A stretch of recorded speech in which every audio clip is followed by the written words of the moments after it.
दोस्तों, धरती पर सबसे खतरनाक जीवों में एक स्कॉर्पियन भी है जिसे हम बिच्छू कहते हैं, जो कि लोगों को डंक मार दे तो उसका बुखार जाने का नाम नहीं लेता। इतना ही नहीं, अगर दवाई नहीं हुई तो उस इंसान की जान भी जा सकती है। यही वजह है कि इस काले लंबे इस छोटे से डरावने स्कॉर्पियन को देखकर कोई भी डर जाता है और इसके पास जाना नहीं चाहता। आपको ये बात जानकर हैरानी होगी कि पूरी दुनिया में स्कॉर्पियन की 2000 से भी ज्यादा प्रजाति पाई जाती है, लेकिन आपके और हमारे जैसे लोगों को इनमें अंतर देखना बहुत ही ज्यादा मुश्किल है। अंटार्कटिका और न्यूजीलैंड को छोड़कर लगभग ये सभी जगहों में पाए जाते हैं। स्कॉर्पियन का शरीर काइटन के एक्सोस्केलेटन से कवर होता है। वहीं इसके सर पर 2 आंखें होती हैं, जबकि 2 से 5 जोड़ी आंखें इनके सर के किनारों पर होती हैं। स्कॉर्पियन अक्सर वहां रहना पसंद करते हैं जहां का टेम्परेचर 20 से 30 डिग्री सेंटीग्रेड के बीच रहता है, पर जमा देने वाली ठंड और रेगिस्तान की गर्मी को भी ये आसानी से बर्दाश्त कर सकते हैं। ये ज्यादातर रात के टाइम एक्टिव होते हैं और अपने शिकार को पकड़ते हैं, वहीं ये दिन के टाइम आराम फरमाते हैं। स्कॉर्पियन अगर किसी को काट ले तो एक तरह से उसका बचना मुश्किल हो जाता है, लेकिन आप ये बात जानकर हैरान हो जाएंगे कि बिच्छू जैसे जीव भी लोगों की जान बचाते हैं। कैसे, ये आपको वीडियो के आगे जानने को मिलेगा। साथ ही हम जानेंगे कि क्यों बिच्छू जन्म के बाद अपनी मां को खा जाते हैं। स्कॉर्पियन से जुड़ी ऐसे कई अनसुनी फैक्ट हैं जो कि इस वीडियो में हम जानेंगे। वीडियो काफी ज्यादा इंटरेस्टिंग होने वाली है, सो प्लीज आप हमारे साथ वीडियो के अंत तक बने रहिए। दोस्तों, मॉडर्न डिस्कवरी से पता चला है कि स्कॉर्पियन सबसे पुराने जीवों में से एक है। यह डायनासोर से भी पहले पाए जाते थे।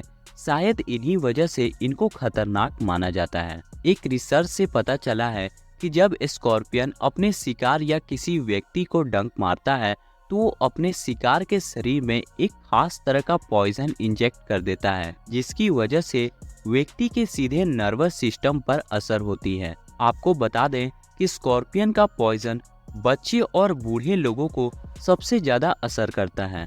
होता यूं है कि जब स्कॉर्पियन लोगों को डंक मारता है तो व्यक्ति को सांस लेने में प्रॉब्लम हो जाती है और ज्यादातर केस में व्यक्ति की मौत की वजह भी यही बताई गई है। अमेरिका में ऐसे बहुत केसेस आ चुके हैं जिसमें बिच्छू के काटने से कई लोगों की जान चली गई है। खैर, ये तो हुई जान लेने की बात। अब बात करते हैं कि बिच्छू का जहर लोगों की जान कैसे बचाता है। स्कॉर्पियन के पॉइजन में क्लोरोटॉक्सिन नाम का एक केमिकल पाया जाता है, जिसकी मदद से डॉक्टर कैंसर जैसी जानलेवा बीमारी में लोगों की इलाज करते हैं। इसके अलावा एशिया में कुछ ऐसे स्कॉर्पियन के प्रजाति पाई जाती हैं जिसमें एंटी माइक्रोबल प्रॉपर्टीज होती हैं, जो कि बैक्टीरिया के इन्फेक्शन को मारने में मदद करता है। इसके साथ इनमें एंटी एलिमेंट मौजूद होती है, जो कि एथराइट के इलाज में इस्तेमाल होता है। यह कहना गलत नहीं होगा कि बिच्छू बस लोगों की जान लेते हैं, बल्कि ये लोगों की जान भी बचाते हैं।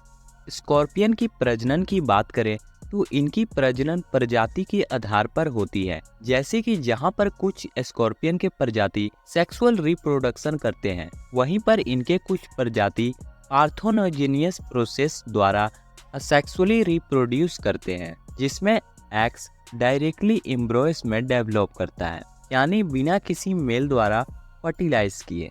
दोस्तों, सेक्सुअल रिप्रोडक्शन की प्रक्रिया के लिए सभी जानवरों की तरह मादा स्कॉर्पियन को भी नर की जरूरत होती है। नर को अपनी तरफ अट्रैक्ट करने के लिए मादा स्कॉर्पियन फेरोमोन्स केमिकल सब्सटेंस को रिलीज करती है, और जब इनको पूरी तरह से समझ आ जाता है तो ये मीटिंग के लिए तैयार हो जाते हैं। मीटिंग की इस प्रक्रिया में नर मादा के पेडिपिल्स को पकड़ने के लिए अपने पेडिपिल्स का इस्तेमाल करता है। जिन्हें पेडिपिल्स के बारे में नहीं पता, उन्हें क्लियर कर दे कि पेडिपिल्स स्कॉर्पियन के पैर के वो पंजे हैं जो कि चिमटे की तरह होता है। इन्हें देखकर ऐसा लगता है कि ये एक दूसरे को पकड़कर डांस कर रहे हैं, लेकिन ये इनके मीटिंग का खास तरीका है, जिनमें इन्हें 1 घंटे से लेकर 1 दिन का भी टाइम लग जाता है।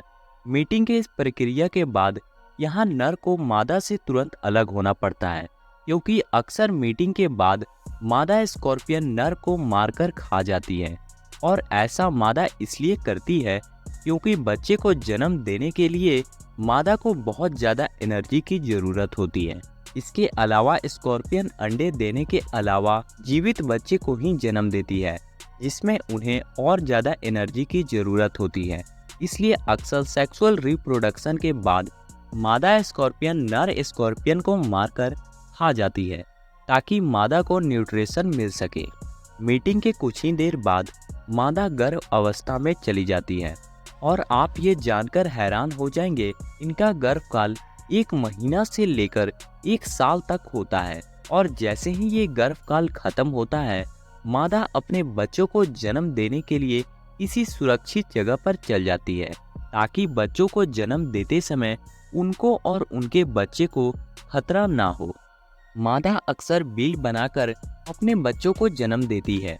यहाँ आप देख सकते हैं कि कैसे एक मादा अपने बच्चे को जन्म दे रही है, जो कि एक बहुत ही कष्टदायक होता है और इतना ही दर्द हर एक मादा स्कॉर्पियन को सहना पड़ता है। स्कॉर्पियन एक बार में 100 से ज़्यादा बच्चे को जन्म देती है। इन बच्चों का रंग हल्का सफ़ेद और हल्का नारंगी होता है। इसमें हैरानी की बात यह है कि कभी कभी मादा अपने बच्चे को जन्म देने के बाद उसे खा जाती है, लेकिन ऐसा बहुत ही रेयर केस में होता है। दोस्तों, जन्म के कुछ देर बाद स्कॉर्पियन के बच्चे अपनी मां के पीठ पर चढ़ जाते हैं और वो धीरे धीरे अपनी मां को ही खाना शुरू कर देते हैं, क्योंकि इस समय वो बहुत ही ज़्यादा छोटे होते हैं और खुद को जिंदा रखने के लिए उनको भोजन की ज़रूरत होती है। बच्चे अपनी मां की पीठ पर 50 दिनों तक चिपके रहते हैं और अपनी मां को खाते रहते हैं। इसलिए ठीक ही कहा गया है कि हर जगह भगवान नहीं पहुंच सकते, इसलिए भगवान ने मां को बनाया है। एक मां ही होती है जो कि अपने बच्चों के लिए खुद के प्राण भी निछावर कर देती है।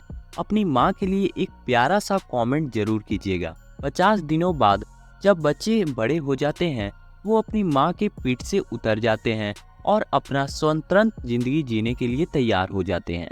वहीं इन 50 दिनों में इनकी मां बिल्कुल खोखली हो जाती है और वो अपने प्राण त्याग देती है। मुझे उम्मीद है कि आपको वीडियो पसंद आई होगी। वीडियो पसंद आई तो इस वीडियो को एक लाइक कर दें। चैनल पे आप न्यू है तो इस चैनल को सब्सक्राइब कर दें और ऐसे ही इंटरेस्टिंग वीडियो देखते रहें। चलिए मिलते हैं हम किसी नेक्स्ट वीडियो में।